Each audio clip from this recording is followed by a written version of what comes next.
They thought cutting me loose would erase me. My boss called me outdated, stripped my projects, and shoved me aside like I was nothing. What he never imagined was that I'd take everything he ignored and build it bigger, faster, and smarter right across the street. This isn't just revenge. It's survival. Redirected. Stay with me, because the moment I slid my card across the table, his entire career imploded. If you've ever been sidelined or underestimated, this one's for you. Subscribe, drop a comment about your worst boss, and let's begin. When Daniel Mercer called me into his office, I already knew what was coming. He had that smug posture CEOs adopt when they believe they're delivering a masterstroke, the kind of body language that says, "You'll thank me later for cutting you off at the knees." He didn't look at my years of work, the contracts I had brokered, the firewalls I had built that kept our systems alive. Instead, he gave me a rehearsed speech about new directions and fresh energy, sprinkling in buzzwords like seasoning on a dish he never learned to cook. The humiliation wasn't in the words themselves, but in how casually he delivered them. He pushed my entire career off the table with the flick of a wrist, as if I were an outdated manual nobody ever read. I sat there, nodding once, breathing slow, my face a mask. I didn't argue, didn't plead. That was what he expected, some emotional explosion he could point to later as justification. But I wasn't about to give him that gift. Instead, I looked out the window at the city skyline I had helped secure contracts to build. I thought about how many nights I'd spent locked in war rooms during crises, patching security breaches at 3 a.m. while he was asleep in his penthouse. And now, I was the legacy staff, his words, not mine. He said it like a slur, like a death sentence. The room was quiet when I finally stood. No dramatic exit, no slammed door. Just the sound of my heels against polished floors, a rhythm steady enough to mask the storm I was swallowing.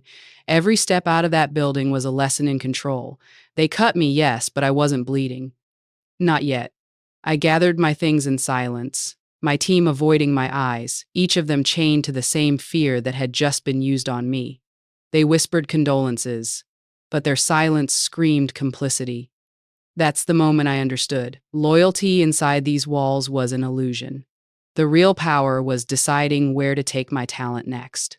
When the bearing played, elevator doors closed, I looked at my reflection in the mirrored steel and saw someone unrecognizable.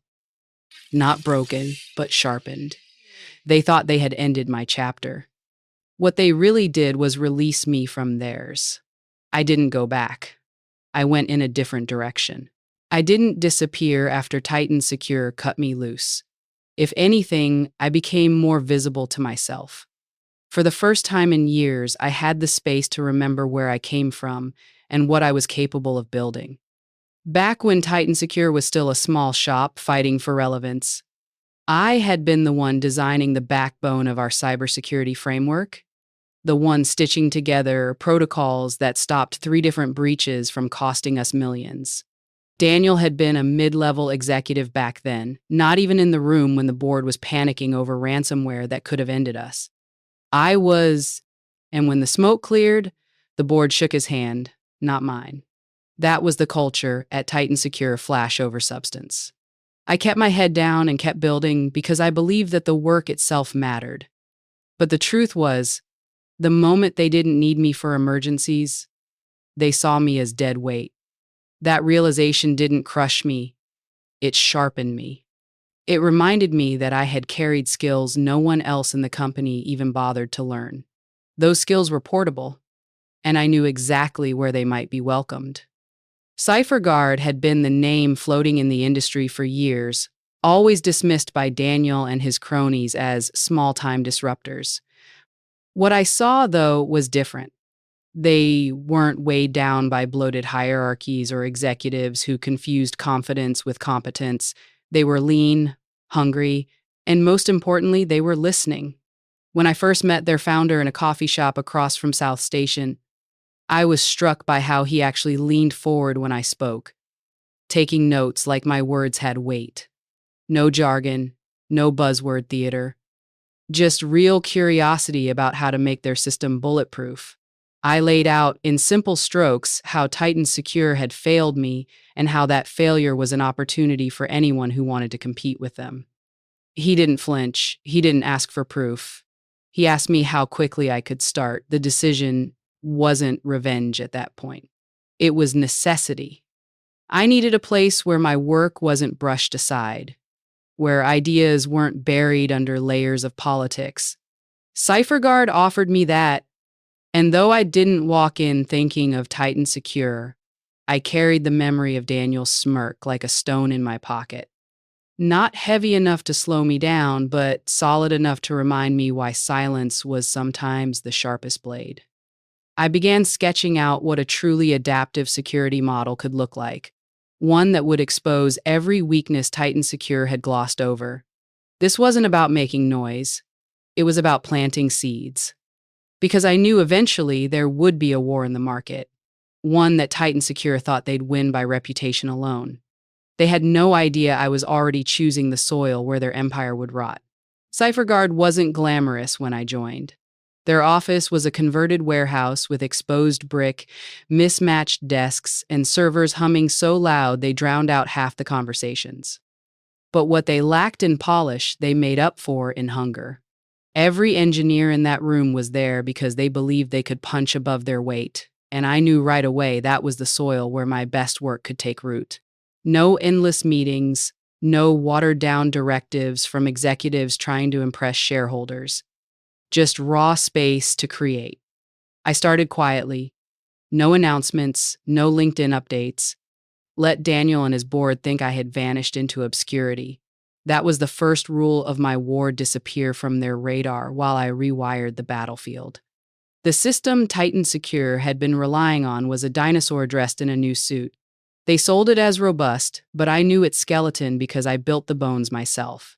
I knew where the weak points were, the shortcuts Daniel had approved because they looked cheaper on spreadsheets, the patches that barely held together after late-night scrambles. So I set about designing CipherGuard's architecture to do the opposite of everything TitanSecure had grown comfortable with. Where they were rigid, I made it adaptive. Where they relied on human bottlenecks, I automated. Where they ignored smaller clients in favor of flashy contracts, I built scalable tiers that pulled in steady revenue streams. Piece by piece, I was creating the model TitanSecure had mocked me for suggesting years ago. The work was intoxicating because it was finally unshackled. Every late-night session with the CipherGuard team felt like building a weapon, calibrated not for revenge, but for inevitability. We weren't just competing, we were rewriting the rules of how security contracts were won. And no one outside that warehouse knew my fingerprints were on the blueprint. The first test came sooner than I expected. A mid-sized healthcare provider put out a contract bid, and TitanSecure assumed it was theirs by default.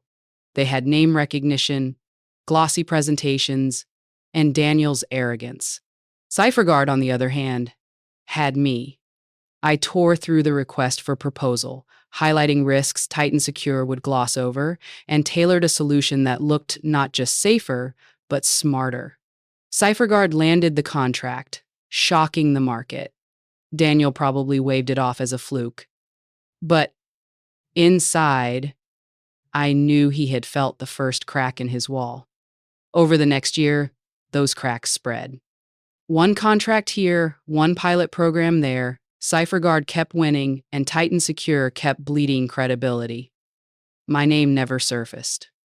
I sat in those pitch meetings quietly, letting younger colleagues present, while I fed them the architecture and language that undercut TitanSecure's every move. It wasn't about spotlight, it was about precision. The sweetest victories are the ones your enemy doesn't even realize you engineered until it's too late. I watched Daniel at industry events from across the room, his tie too tight, his laugh a little too forced, as CipherGuard's reputation rose. He still thought I was gone, irrelevant, some relic who had slipped into obscurity. That illusion was my shield. Let him think he'd erased me. Because by the time he finally looked up and saw CipherGuard standing toe-to-toe with his empire, he would realize the ghost he dismissed had been building his nightmare from the shadows, and I wasn't finished yet. The real showdown was still coming, and I was making sure every brick of CypherGuard's foundation was strong enough to bring TitanSecure crashing down when the moment arrived. The industry doesn't announce when the battle begins. It creeps up in the form of bidding wars, overlapping proposals, and whispered comparisons in conference hallways. I knew TitanSecure was starting to feel CypherGuard's presence when I saw our names appear side by side on the same request lists. Daniel still strutted through trade shows with his entourage, shaking hands like he owned the future, but beneath the surface, his confidence was starting to rot. Clients whispered about CypherGuard's leaner systems, about our ability to deliver without bloated costs or sluggish timelines. I could feel his irritation even before he realized I was the shadow behind those wins. The first real clash came with a Fortune 500 manufacturing firm looking to overhaul its entire security framework. TitanSecure entered with their standard pitch big promises, polished slides, and guarantees that ignored the fine print.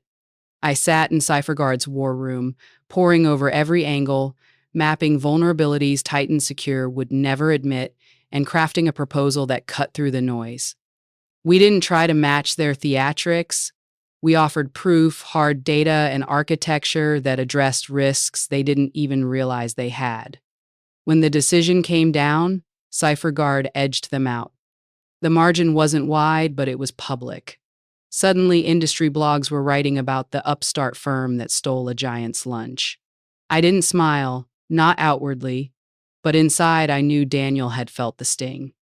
These weren't random losses anymore. They were patterns, and he hated patterns he couldn't control. The more CypherGuard won, the more I noticed his desperation in the press quotes about how startups lacked staying power, how legacy providers like TitanSecure were the only real option for stability. But I knew better. I knew the weaknesses in his house of cards, and now I was helping competitors expose them deal by deal. The market had shifted, and TitanSecure wasn't. Adjusting. They were relying on a name while we were building substance. And though Daniel didn't know it yet, every time CypherGuard signed a contract, it wasn't just revenue we gained, it was leverage. Because soon the stakes would rise higher than either of us had faced before, and that's when I planned to turn the clash into a collapse. The contract that mattered most wasn't just another bid. It was the kind of deal that reshaped the balance of the entire industry, a multi-year defense contract worth billions, awarded only once every decade. Winning it meant stability, credibility, and dominance for whoever secured it. TitanSecure assumed it was theirs before the paperwork even hit the market. They had history, they had government ties, and they had Daniel's overconfidence.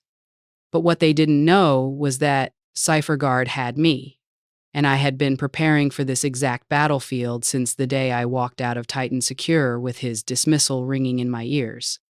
The summit in San Francisco was more than a presentation. It was a spectacle.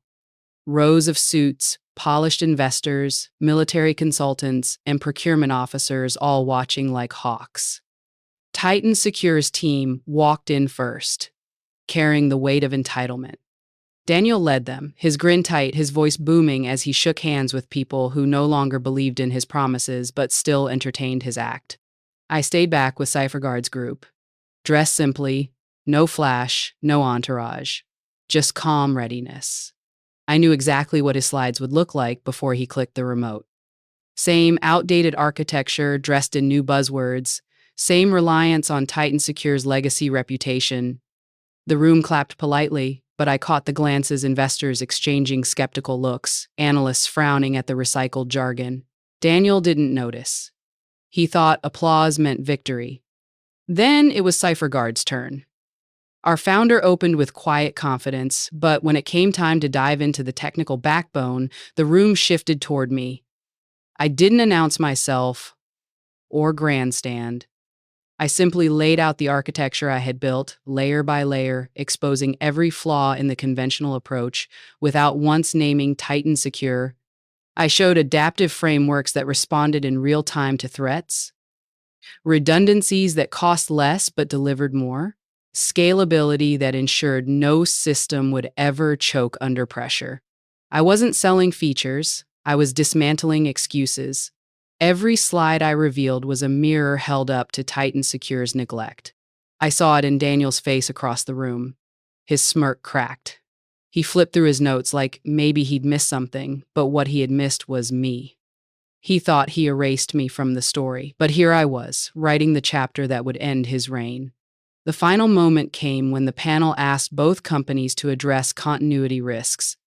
Daniel gave a vague assurance about TitanSecure's decades of trust, a hollow phrase that landed with a thud. I answered with specifics, failover strategies, encrypted redundancies, signed case studies from contracts we had already secured. My words weren't dramatic, but the silence that followed was. It was the silence of recognition, of decision. When the panel announced later that CipherGuard had secured the contract, the applause was real, not polite.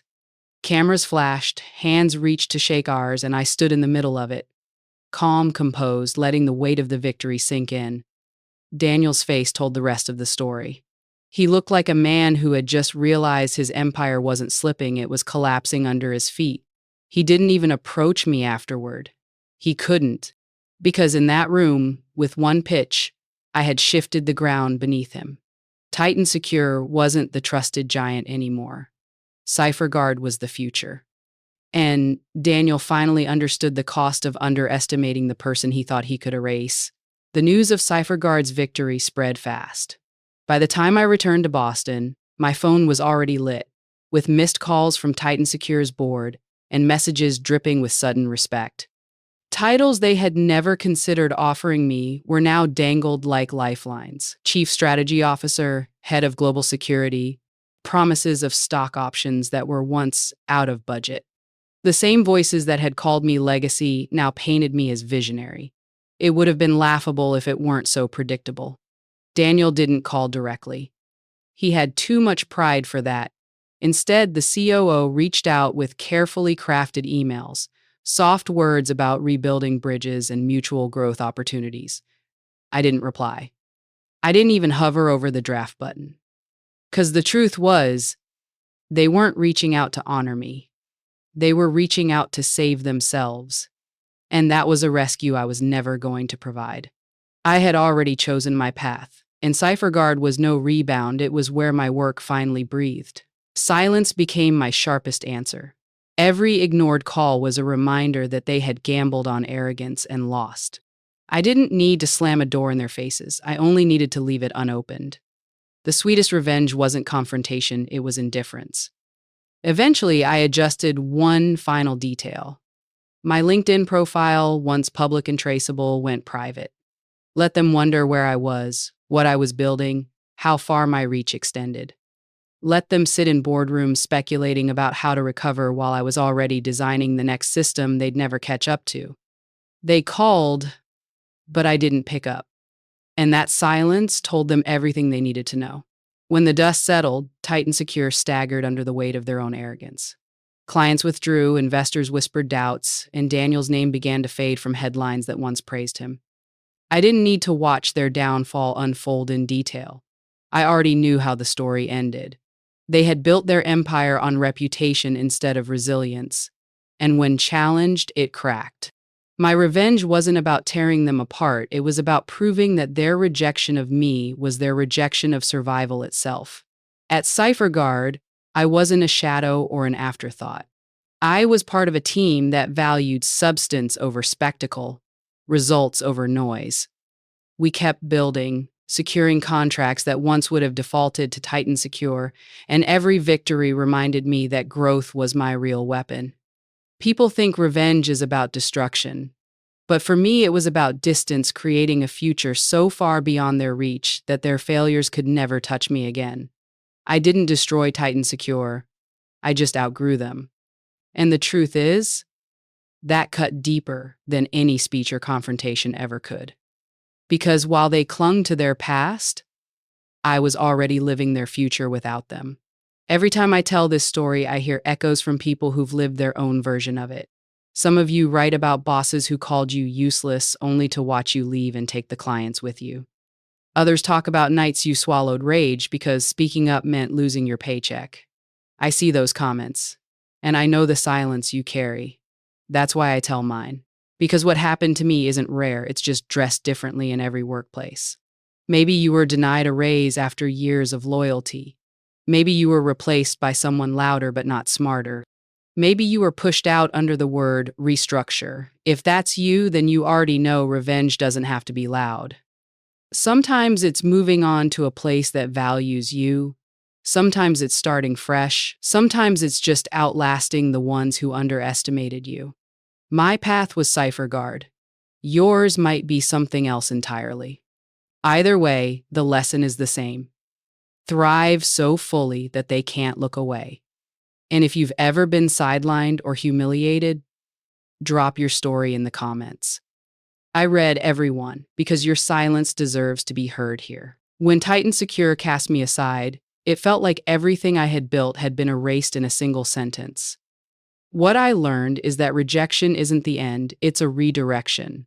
The humiliation of being called legacy or outdated was painful, but it also gave me clarity. Their dismissal opened the door to Cipher Guard, where I could finally create without restraint, and in the end, that growth was louder than any confrontation I could have staged. The lesson isn't about seeking revenge for its own sake. It's about channeling that energy into something that proves your worth without ever needing their validation again. In life, there will always be people who underestimate you, replace you, or mock your value. But their opinion isn't the measure of your potential. What matters is how you choose to respond. Do you chase after the people who cut you, or do you take your skills and plant them where they'll grow? For me, silence became the sharpest knife. I didn't scream, I didn't argue, I just let my work thrive in a place that valued it, until the people who discarded me had no choice but to feel the consequences. That's the balance of revenge. It doesn't need to destroy someone completely. It just needs to remind them what they lost when they chose arrogance over respect. And sometimes forgiveness is self-liberation, but sometimes silence is the sharper edge. How to get started today. 1. Write down the skills you know are undervalued where you are now. 2. Identify one space, another company, a side project, or even a personal goal where those same skills could flourish. 3. Take one step today, no matter how small, toward building that space. Your silence, your growth, and your resilience will speak louder than any argument. Comment your own story below, share this with someone who needs to hear it, and subscribe so we can keep telling the stories that bosses wish would stay hidden.